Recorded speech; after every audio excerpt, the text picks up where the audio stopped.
MOOCs पाठ्यक्रम में हम आप सभी का हार्दिक अभिनंदन करते हैं। प्राचीन न्याय का आधार इस विषय को लेकर के प्रवर्तमान इस पाठ्यक्रम में आज का जो निरूपणीय विषय है वह गुण है। इसके पूर्व में सामान्य गुण का निरूपण हुआ है, जिसमें संख्यादि 5 संख्या, परिमाण, पृथक्त्व, संयोग और विभाग इनका निरूपण किया गया है।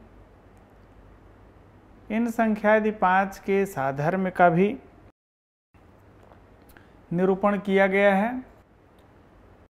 संख्या का क्या लक्षण है, उसके क्या विभाग हैं, परिमाण का लक्षण, परिमाण का विभाग, पृथक्त्व का लक्षण, पृथक्त्व का विभाग, संयोग और विभाग के लक्षण तथा इनके विभाग का निरूपण आप पूर्व पाठ में सुन चुके हैं। इसी क्रम में विभाग के लक्षण के बाद इसी में आप साधर्म्य का भी निरूपण सुने थे। संख्यादिरपरत्वान्तो द्रवो सांसिद्धिकस्तथा गुरुत्ववेगौ सामान्य गुणा एते प्रकीर्तिताः। संख्यादि अपरत्व पर्यंत द्रवत्व, इस द्रवत्व में भी जो नैमित्तिक द्रवत्व है और गुरुत्व तथा वेग, ये सामान्य गुण का निरूपण हम पूर्व प्रकरण में कर चुके हैं। इसी क्रम में कौन गुण द्विंद्रिय ग्राह्य है, इसका भी निरूपण हुआ है। हम आपको स्मरण दिला दें। संख्यादिरपरत्वान्तो द्रवत्वं स्नेह एव च एते तु द्विंद्रिय ग्राह्या। हम गुरुत्व को छोड़ करके शेष सारे गुणों को द्विंद्रिय ग्राह्य मानते हैं। जिनका निरूपण इस प्रकरण में हो रहा है वह संख्यादि अपरत्व पर्यंत, द्रवत्व, स्नेह, ये सब द्विंद्रिय ग्राह्य हैं। पर गुरुत्व, अदृष्ट और भावना ये अतीन्द्रिय माने गए हैं। गुरुत्व को हम प्रत्यक्षतः ग्रहण नहीं कर पाते हैं, क्योंकि गुरुत्व का हम जब कभी ज्ञान करते हैं, गुरुत्व के ज्ञान का आधार केवल अनुमान है। इसी प्रकार अदृष्ट, अदृष्ट का तात्पर्य है धर्म और अधर्म से। धर्म और अधर्म को भी हम प्रत्यक्षतः किसी प्रकार का ज्ञान नहीं कर सकते हैं। ये दोनों अनुमेय हैं, अर्थात अनुमान से ही इसका ज्ञान कर सकते हैं। इसी तरह भावना, भावना संस्कार का एक भेद विशेष है। संस्कार जो गुण है उसके 3 भेद बतलाए गए हैं: वेग, भावना और स्थितिस्थापक। वेग को तो हम चक्षुरेंद्रिय से भी ग्रहण करते हैं, त्वगिंद्रिय से भी वह ग्राह्य है। स्थितिस्थापक को भी हम चक्षुरेंद्रिय से प्रत्यक्ष कर सकते हैं, लेकिन भावना नामक जो संस्कार है उसको हम किसी भी भौतिक इंद्रिय से ग्रहण नहीं कर पाते हैं। एतावता इन्हें अतीन्द्रिय शब्द से कहा गया है। अतीन्द्रिय का तात्पर्य है जो भौतिक इंद्रिय से ग्राह्य नहीं हो, वह अतीन्द्रिय कहा गया है। इसके अनंतर परत्व और अपरत्व की चर्चा होगी। परत्वं च परत्वं च द्विविधं परिकीर्तितं दैशिकं कालिकं चापि मूर्त एव तु दैशिकम्। परत्व और अपरत्व 2 प्रकार का कहा गया है: दैशिक परत्व, दैशिक अपरत्व, कालिक परत्व, कालिक अपरत्व।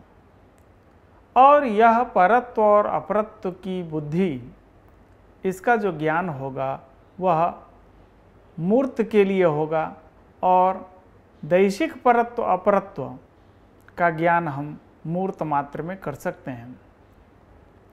यहाँ एक चीज स्मरण योग्य है, मूर्त किसे कहते हैं, मूर्त कितने हैं?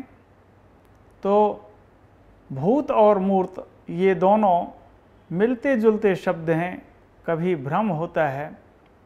भूत और मूर्त में परस्पर ऐक्य की स्थापना होने लगती है, इसलिए मूर्त को हम यहाँ परिभाषित करते हैं क्रियावत्वम मूर्तत्वम। जिसमें क्रिया हो उसको हम मूर्त शब्द से जानते हैं। पृथ्वी, जल, तेज, वायु और मन, ये 5 मूर्त होते हैं।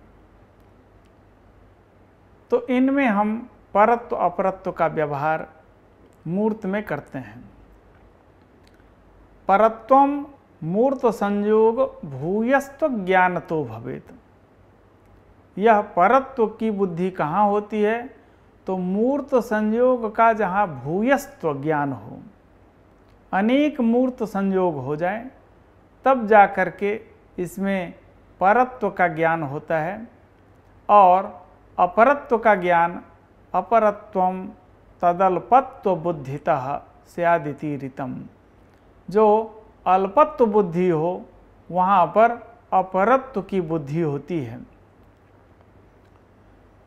इस प्रकार से परत्व और अपरत्व 2 प्रकार का होता है, दिक्कृत परत्व, दिक्कृत अपरत्व। इसी तरह कालकृत परत्व और कालकृत अपरत्व। इसके उदाहरण में हम जानेंगे, जैसे काशी और कोलकाता, इन 2 पिंड को हम स्मरण करते हैं। दिल्ली से काशी कोलकाता की अपेक्षया उसमें अपरत्व है और यह अपरत्व दैशिक अपरत्व होगा।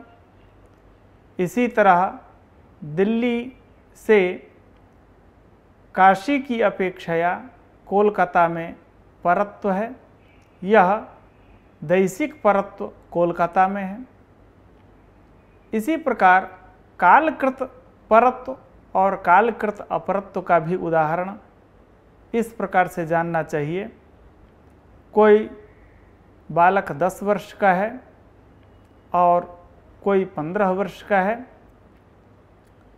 उसके घर के कोई बुजुर्ग हैं,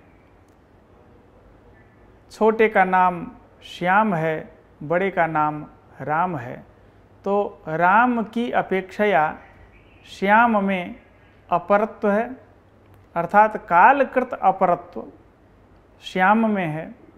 चूँकि श्याम छोटा है और श्याम की अपेक्षया राम में कालकृत परत्व है, तो इस कालकृत परत्व और कालकृत अपरत्व को हम जान पाए हैं। लेकिन इनका नाश भी होता है। अपेक्षा बुद्धि नाशेन नाशस्तेषां निरूपितः। अपेक्षा बुद्धि के नाश से, यह अपेक्षा बुद्धि से ही परत्व और अपरत्व की उत्पत्ति भी होती है। किंतु अपेक्षा बुद्धि जहाँ नष्ट हो जाए तो यह परत्व और अपरत्व का भी नाश हो जाता है, चाहे वह कालकृत परत्व हो अथवा दिक्कृत परत्व हो। दिक्कृत परत्व और कालकृत अपरत्व जो कि अपेक्षा बुद्धि से उत्पन्न हैं, इनके नाश से परत्व और अपरत्व इन दोनों का ही नाश हो जाता है। तो इस प्रकरण में हम पृथक्त्व, संयोग, विभाग, इसके बाद परत्व अपरत्व की चर्चा हम इस प्रकरण में जान पाए हैं। आप इसमें उपस्थित हुए, इसके लिए हम आप सभी को धन्यवाद व्यक्त करते हैं। धन्यवाद।